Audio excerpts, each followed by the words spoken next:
Depuis quelques semaines, il présente son film dans tous les médias. Mais ce mardi 15 novembre, c'était aux spectateurs de découvrir enfin Reste encore un peu, la nouvelle réalisation de Gad Elmaleh.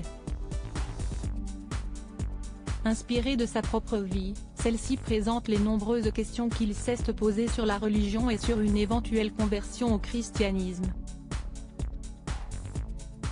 Interpellé sur les plateaux de télévision sur ces questions, l'humoriste avait expliqué qu'il vivait désormais une vie très saine, privilégiant le bien-être et la spiritualité. L'occasion pour Léa Salamé de lui faire une remarque qui l'avait choqué dans Quelle époque, son émission sur France 2, vous ne fumez plus, vous ne buvez plus, vous faites de retraite dans les monastères, si est-il quoi la prochaine étape, l'abstinence sexuelle, si est-il fini, vous ne baisez plus ? Une question qui était en réalité un pari de la journaliste avec son producteur, mais qui avait fait rire Gad Elmaleh. Sans que celui-ci ne réponde d'ailleurs. Célibataire pour le moment, pas question pour lui donc de faire jouer une éventuelle compagne dans son film, ni d'ailleurs ses deux fils, Noé, 22 ans, et Raphaël, presque 9 ans, nés d'histoires d'amour différentes.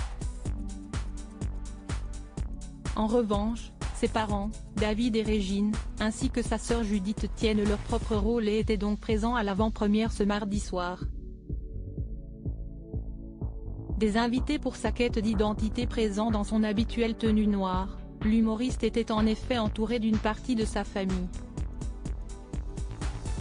Mais pas entière, son frère Arié, qui ne joue pas dans le film non plus, était absent. En revanche, parmi les autres acteurs du film, on comptait la jeune Olivia Jubin, qui interprète le rôle d'Agnès, ainsi que sœur Catherine. Et d'autres célébrités étaient présentes comme les humoristes John Rachid et Tariq, tous les deux venus découvrir le film de leur compère. Elie Semoun, ami de longue date de Gad Elmaleh, avait également fait le déplacement et s'est amusé à poser les mains jointes devant l'affiche du film et Ibrahim Malouf, venu avec sa femme Hiba. La sublime Nadia Farais, dans une veste en fourrure, avait également fait le déplacement en solo. Elle aussi magnifique dans une tenue transparente, Delphine Vespizer avait choisi un look 100% noir qui lui donnait un ton radieux. Chroniqueuse dans Touche pas à mon poste, la jeune femme a posé en solo, elle qui est séparée depuis quelques semaines de son compagnon de longue date Roger.